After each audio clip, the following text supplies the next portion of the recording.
Hello बच्चों, आज के इस वीडियो में हम डिस्कस करने वाले हैं आइडियल ट्रांसफार्मर। इससे पहले के वीडियो में हमने कंस्ट्रक्शन और वर्किंग प्रिंसिपल देखा था और ईएमएफ इक्वेशन भी देख लिया है।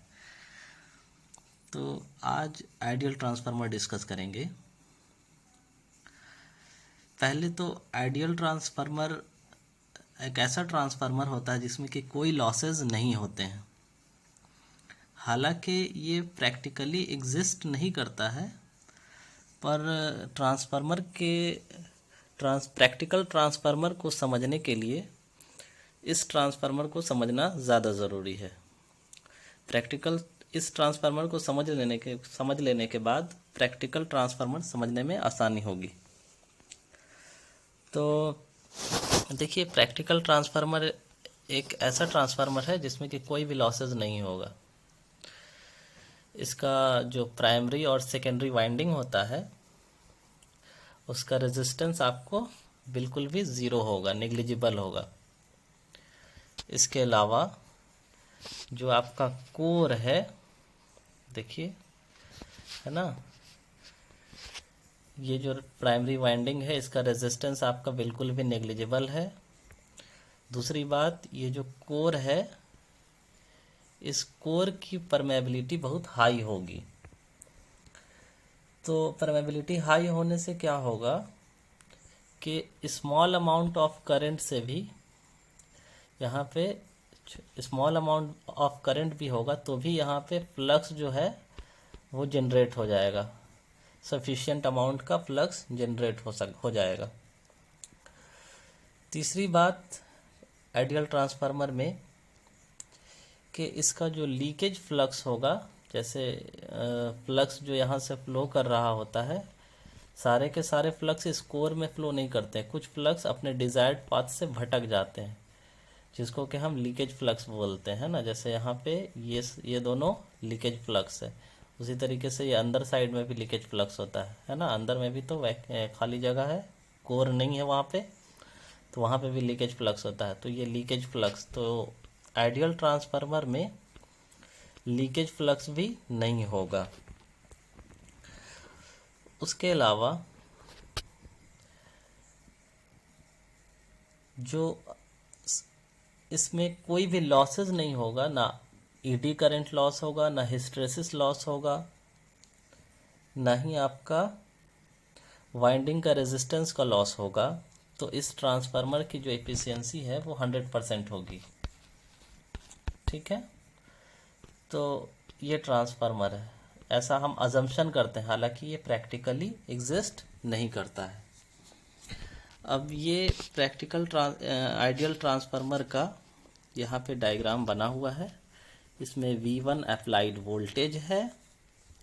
अप्लाइड वोल्टेज को अप्लाई करने के बाद यहाँ से I1 करंट फ्लो कर रहा है। जैसे ही ये अल्टरनेटिंग करंट I फ्लो करता है इस टर्न में, तो यहाँ पे ईएमएफ इंड्यूस्ड होता है फैराडे के लॉ के अकॉर्डिंग, है ना। तो इस ईएमएफ का नाम हमने E1 रखा है। और ये फ्लक्स, चूँकि ये फ्लक्स जाकर के इस टर्न से भी लिंक कर रहा है, तो यहाँ पे भी एक ईएमएफ इंड्यूस्ड होता है और उस ईएमएफ का नाम हमने E2 रखा है। और जब यहाँ पे सर्किट कंप्लीट रहता है सेकेंडरी साइड का, तो यहाँ पे करंट फ्लो करता है और करंट का डायरेक्शन इस तरीके से है। करंट फ्लो करता है जिसका नाम है I2, जिसका नाम हमने I2 रखा है। और यहाँ पे जो लोड लगा हुआ है, तो इस लोड के अक्रॉस कुछ ना कुछ वोल्टेज होगा और उस वोल्टेज का नाम हमने V2 रखा है। ये डिफरेंट कंपोनेंट हैं इस आइडियल ट्रांसफार्मर के। अब आगे हम देखेंगे कि अब इस ट्रांसफार्मर के अगर वर्किंग की बात करें, तो वर्किंग जैसा हमने प्रैक्टिकल ट्रांसफार्मर का पिछले क्लास में देखा था वैसा ही वर्किंग है। मैं फिर से एक बार रिमाइंड कर देता हूँ कि यहाँ से जैसे ही हम वोल्टेज देंगे, ये करंट यहाँ से फ्लो करने लगेगा। अब ये करंट जो फ्लो करेगा, क्योंकि ये करंट अल्टरनेटिंग नेचर का है, तो यहाँ पे इसमें ईएमएफ इंड्यूस्ड हो जाएगा। और इस ईएमएफ में, क्योंकि ये फ्लक्स जो है ये भी अल्टरनेटिंग नेचर का है, और इस फ्लक्स से इस टर्न में ईएमएफ इंड्यूस्ड हो रहा है, तो सिमिलरली यही फ्लक्स इस टर्न में भी जाके लिंक कर रहा है, जिसकी वजह से यहाँ पे E2 जनरेट हो रहा है, इंड्यूस्ड ईएमएफ E2, और यहाँ से करंट फ्लो कर रहा है I2। अब यहाँ पे वर्किंग में आपको ये समझना है कि ये जो I2 है, I2 का डायरेक्शन देखिए आप किस तरफ है, और I1 का डायरेक्शन देखिए किस तरफ है। I2 भी बाहर की तरफ फ्लो कर रहा है और I1 अंदर की तरफ आ रहा है ट्रांसफार्मर में। अब आप राइट हैंड रूल से अगर फ्लक्स का डायरेक्शन निकालें, जैसे यहाँ से जो ये करंट आ रहा था, ये वाला ये करंट, तो इसमें देख रहे हैं आप कि टर्न इस तरफ है ना, इस तरफ। तो आप अब अगर अपने राइट हैंड को रोल करें, ये है आपका राइट हैंड और ये है आपका थंब का, है ना। तो यहाँ पे बाकी की जो चारों उंगली है आपकी, वो बता रही है क्या, वो बता रही है करंट का डायरेक्शन, ये करंट का डायरेक्शन है ना। और ये जो है ये बता रहा है आपका फ्लक्स का डायरेक्शन, ठीक है। तो यहाँ पे फ्लक्स जा रहा है ऊपर की तरफ, और ऊपर जा कर के फिर इसको रास्ता नहीं है तो वो इस तरफ मुड़ रहा है फ्लक्स। सिमिलरली इसमें देखिए ये करंट जा रहा है बाहर की तरफ, और इसका भी जो फ्लक्स का डायरेक्शन है, करंट का डायरेक्शन जो है वो इसी तरीके से, और फ्लक्स का डायरेक्शन जो है वो ऊपर की तरफ है, ये फ्लक्स का डायरेक्शन है। तो इस कोर में फ्लक्स का डायरेक्शन कैसा होगा, अपवर्ड। अब इसको भी बाहर जाने का रास्ता नहीं है, तो ये किधर मुड़ेगा, इस तरफ, है ना। तो क्या हो रहा है, ये फ्लक्स और ये फ्लक्स एक दूसरे को क्या कर रहे हैं, अपोज कर रहे हैं, है ना। तो यहाँ पे क्या होगा, फ्लक्स का नेट अमाउंट क्या हो जाएगा, कम हो जाएगा, है ना। तो फ्लक्स का जो अमाउंट कम हो रहा है, तो यहाँ पे आपको देखने को क्या मिला कि नेट फ्लक्स जो है वो कम हो गया, किसकी वजह से, करंट I2 की वजह से। जैसे ही करंट I2 फ्लो होना शुरू हुआ, इस कोर में फ्लक्स का अमाउंट कम हो गया। अब जो है फ्लक्स को फुलफिल करने के लिए ये करंट I1, फ्लक्स को फुलफिल करने के लिए एक्स्ट्रा करंट I1 फ्लो करवाता है, जिसकी वजह से इस कोर में जो फ्लक्स का अमाउंट कम हुआ था वो वापस से मेकअप हो जाता है। ये ट्रांसफार्मर का वर्किंग है। फिर से एक बार रिमाइंड कर रहा हूँ कि जैसे ही यहाँ से I2 फ्लो करना शुरू करता है, इस I2 की वजह से इस कोर में अपोजिट डायरेक्शन में फ्लक्स जनरेट होता है, जो कि पहले से जो फ्लक्स मौजूद है कोर में उसके अमाउंट को कम कर देता है।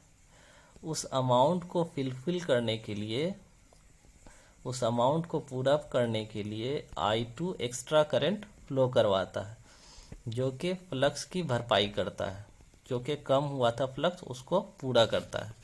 समझ गए आप लोग।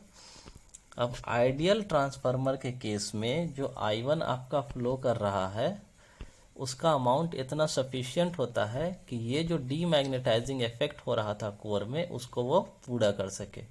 ये आइडियल ट्रांसफार्मर के केस में होता है। क्लियर है। अब जो वर्किंग तो आप समझ गए। अब इसका वर्किंग जब हम समझ गए हैं, तो इसका हमको फेजर डायग्राम ड्रॉ करना होता है। फेजर डायग्राम आप समझ रहे हैं। फेजर डायग्राम कुछ इस तरीके से हम ड्रॉ करेंगे। ये है ट्रांसफार्मर का फेजर डायग्राम।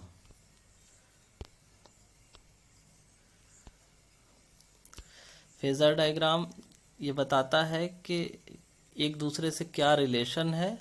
देख रहे हैं सारे क्वांटिटी इसमें मेंशन है, एक दूसरे से क्या रिलेशन है और दोनों का सारे का क्या मैग्नीट्यूड है। ठीक है, किसका डायरेक्शन किस तरफ है। तो फेजर डायग्राम आराम से हम समझेंगे। आप समझिए, हम बताते हैं। पहले फेजर डायग्राम समझने से पहले हमको ये समझना होगा कि इसमें जो भी क्वांटिटी है इसमें इसका एक दूसरे से क्या रिलेशन है। तो एक दूसरे से रिलेशन के लिए आप समझिए, पहले जैसा जैसा बोल रहा हूँ आप समझिए। पहले देखिए, इस आइडियल ट्रांसफार्मर में कोई भी लॉसेस नहीं है, लॉसेस ज़ीरो है। क्लियर। तो जितना हम वोल्टेज यहाँ दे रहे हैं उतना ही वोल्टेज यहाँ जाकर के जनरेट हो जाएगा E1 में। कैसे? क्योंकि वोल्टेज दिया, वाइंडिंग का तो कोई लॉस है नहीं, है ना, वाइंडिंग का कोई रेजिस्टेंस ही नहीं है। तो जितना वोल्टेज हम दिए सारा का सारा करंट फ्लो हो रहा है। और चूँकि कोर का भी परमेबिलिटी बहुत हाई है, हाई परमेबिलिटी है, और कोई भी लीकेज फ्लक्स नहीं है, तो कोई भी लॉस नहीं है। तो जितना वोल्टेज दिया उतना जाके यहाँ जनरेट हो गया। क्लियर। अब उसी तरीके से सिमिलरली जैसे V1 बराबर हुआ E1 के, सिमिलरली V2 बराबर होगा E2 के, क्योंकि इधर भी कोई लीकेज फ्लक्स नहीं है और कोई वाइंडिंग रेजिस्टेंस नहीं है। अब आगे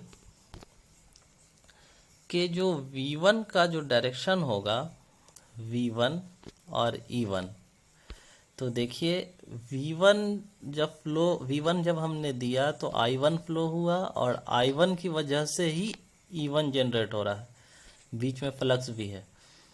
I1 की वजह से फ्लक्स जनरेट हुआ और ये फ्लक्स जाके जनरेट कर रहा है E1 को माफ़ कीजिएगा, E1 को।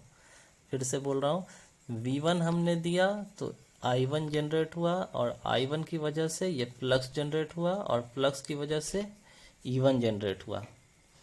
तो लेंज लॉ से हम जानते हैं कि जो जिसको प्रोड्यूस करता है वो उसी को अपोज करता है, यानी कि E1 को जनरेट कर रहा है V1, तो V1 और E1 एक दूसरे के अपोजिट डायरेक्शन में होंगे। ठीक है, और लॉसेस कुछ भी नहीं है तो मैग्नीट्यूड दोनों का बराबर होगा। समझ रहे हो? V1 और E1 एक दूसरे के अपोजिट डायरेक्शन में होंगे और लॉसेस कुछ नहीं है, इसलिए दोनों का मैग्नीट्यूड बराबर होगा। अब आगे के E1 को कौन प्रोड्यूस कर रहा है? ये फ्लक्स है ना, ये फ्लक्स जाकर के इस E1 को जनरेट कर रहा है और यही फ्लक्स इस E2 को भी जनरेट कर रहा है। तो E1 का और E2 का दोनों का डायरेक्शन सेम होगा, क्योंकि दोनों को कौन प्रोड्यूस कर रहा है? फ्लक्स फाई, है ना। अब दोनों का डायरेक्शन भी सेम होगा और दोनों का डायरेक्शन सेम होगा, तो V1 जो है E1 के अपोजिट है, तो V1 के अपोजिट में E2 भी तो होगा, है ना। फिर से समझिए, फ्लक्स फाई इस E1 को जनरेट कर रहा है और यही फ्लक्स इस E2 को भी जनरेट कर रहा है।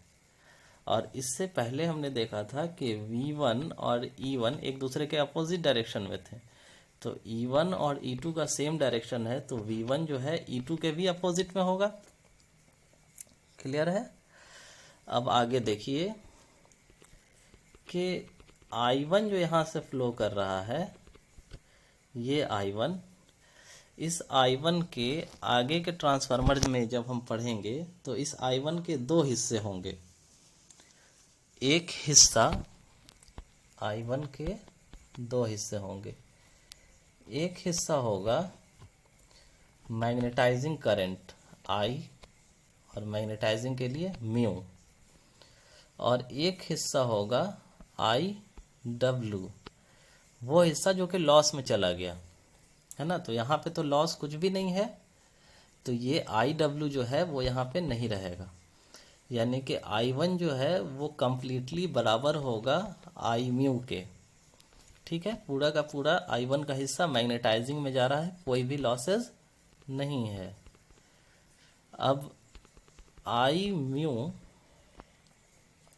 मैग्नेटाइजिंग करंट है और यही जाके फ्लक्स फाई को प्रोड्यूस कर रहा है ना। आई म्यू जो कि बराबर है I1 के, और यही जाके फ्लक्स को प्रोड्यूस कर रहा है। तो आई म्यू और फाई एम दोनों सेम फेज में होंगे, दोनों एक डायरेक्शन में होंगे। क्लियर है। अब आई म्यू जो कि बराबर है I1 के, वो अप्लाइड वोल्टेज से वो आउट ऑफ 90 डिग्री होगा, यानी कि 90 डिग्री से वो लैग करेगा। अब क्यों लैग करेगा, तो हमने रिलेशन देखा है पहले के क्लासेस में या फर्स्ट ईयर में आप लोगों ने पढ़ा होगा कि एल का, आर का और सी का वोल्टेज और करंट का क्या रिलेशन होता है। तो हम जानते हैं कि एल के केस में वोल्टेज और करंट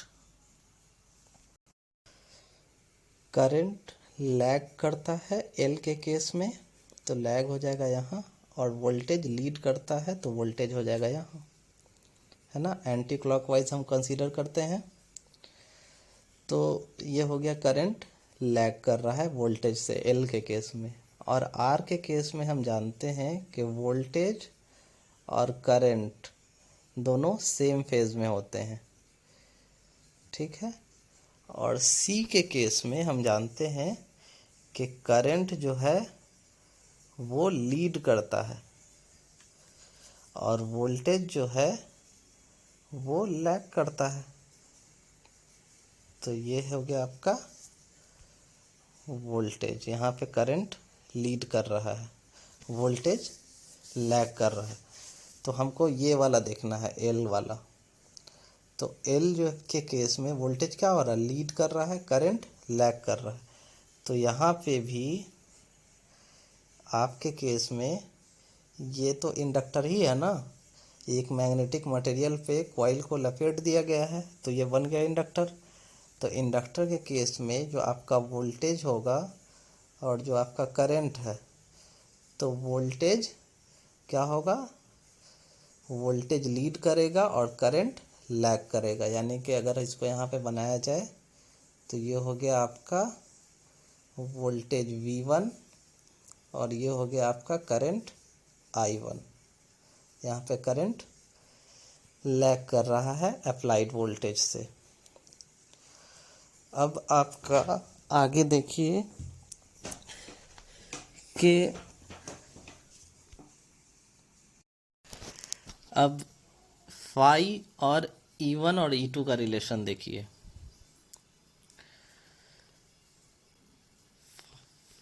फाई ही E1 और E2 दोनों को जनरेट कर रहा है।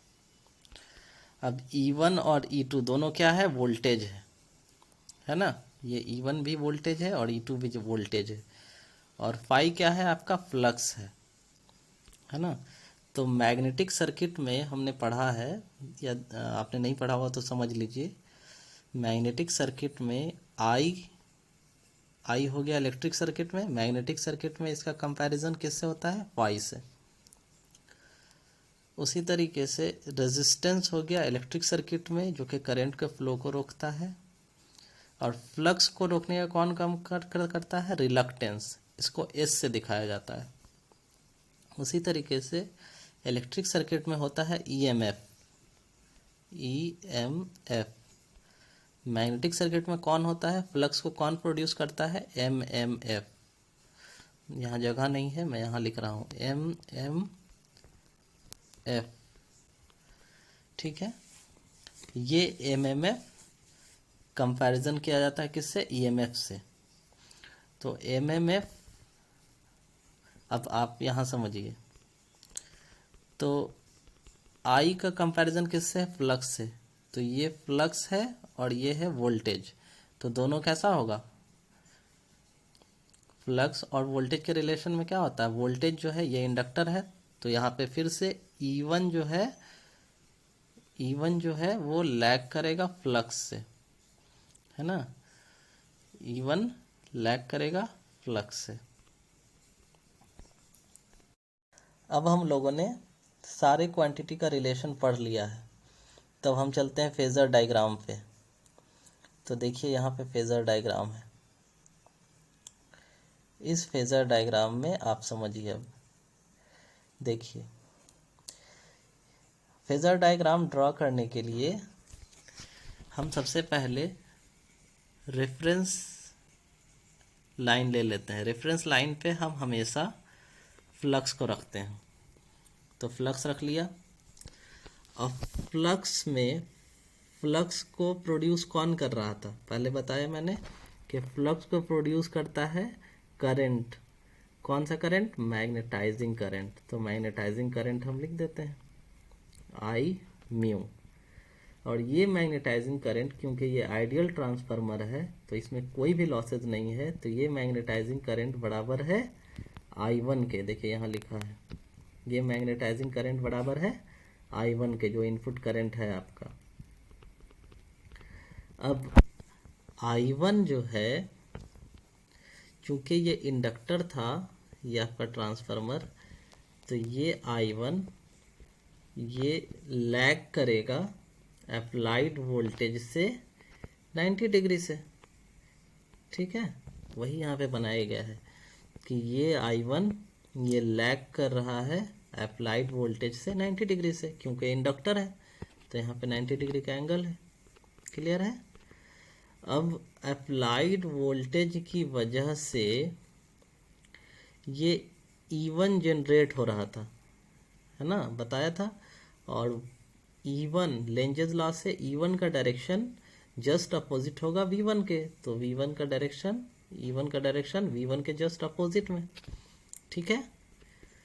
अब चूंकि ये फ्लक्स, यही फ्लक्स E1 को भी जनरेट कर रहा था और यही फ्लक्स E2 को भी जनरेट कर रहा था, तो दोनों सेम फेज में, है ना। तो E1 का जितना E1 जिस फेज लाइन में है उसी लाइन में E2 भी है आपका, E1 E2 सेम फेज में। और E2 की वजह से ही V2 जनरेट हो रहा था, तो E2 V2 सेम फेज में। तो इस तरीके से हमने फेज़र डायग्राम ड्रॉ कर लिया। तो ये फेज़र डायग्राम है। अब इस फेज़र डायग्राम से, फेज़र डायग्राम आप लोगों को समझ आया होगा, अगर कुछ नहीं समझ आया है तो कमेंट सेक्शन में पूछ लेना। अब इस फेज़र डायग्राम से हम ट्रांसफॉर्मेशन रेशियो निकालते हैं, जैसे लास्ट क्लास में निकाला था। अब ट्रांसफॉर्मेशन रेशियो में देखिए कि T1/T2 और E1/E2, तो ये तो हमने पहले निकाला हुआ था, है ना, EMF इक्वेशन से। अब इसमें ये सेक्शन जो है आपका, ये पहले निकल चुका है। अब इसमें आगे इन्हांस किया गया है सिर्फ और सिर्फ आइडियल ट्रांसफार्मर के लिए।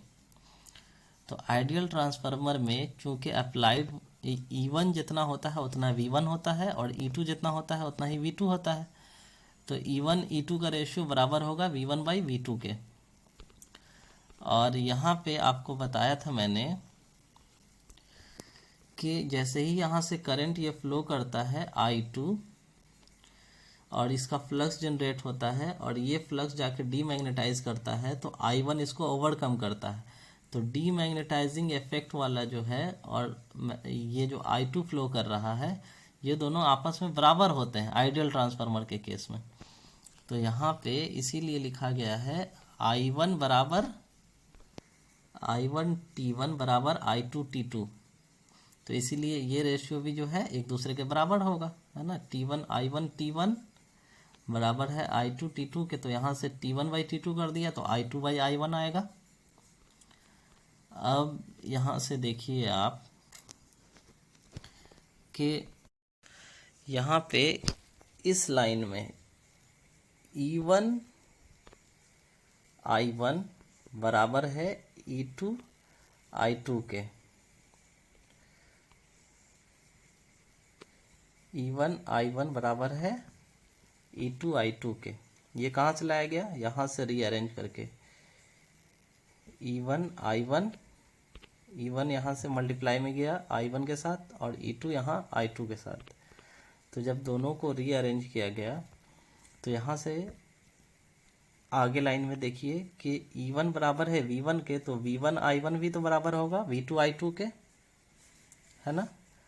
अब इससे आपको ये पता चल रहा है इस इक्वेशन से कि जितना हमने इनपुट दिया है ना, ये तो पावर हो गया ना VI, जितना हमने इनपुट दिया उतना ही आपको आउटपुट में मिल रहा है। आइडियल ट्रांसफार्मर के केस में तो हो गई ना 100% एफिशिएंसी। अब यहाँ से देखिए यहाँ पे कि इनपुट वोल्ट एम्पेयर बराबर हो गया आउटपुट वोल्ट एम्पेयर के, है ना। तो आपको बहुत सारे इक्वेशन में दिया रहेगा कि यहाँ यहीं नीचे देखिए अब 25 kVA ट्रांसफार्मर, तो ट्रांसफार्मर का KVA दिया हुआ है, तो KVA में कन्वर्ट करने के लिए इस VI को 1000 से डिवाइड कर देते हैं, तो यह कन्वर्ट हो जाएगा KVA में, ठीक है। तो यहाँ से आपको क्वेश्चन में दिया रहेगा कि 25 kVA ट्रांसफार्मर, तो 25 kVA मतलब कि क्या, कि वो V1 दिया हुआ है और I1 दिया हुआ है, या फिर V2 दिया हुआ है और I2 दिया हुआ है। तो इसको 25 kVA को आपको कन्वर्ट कर लेना है इस तरीके से, और उसके बाद जो क्वेश्चन में डाटा दिया हुआ उसके अकॉर्डिंग पुट करके आप निकाल लेंगे, ठीक है। तो ये आज का ट्रांसफार्मर का आइडियल ट्रांसफार्मर ख़त्म हुआ।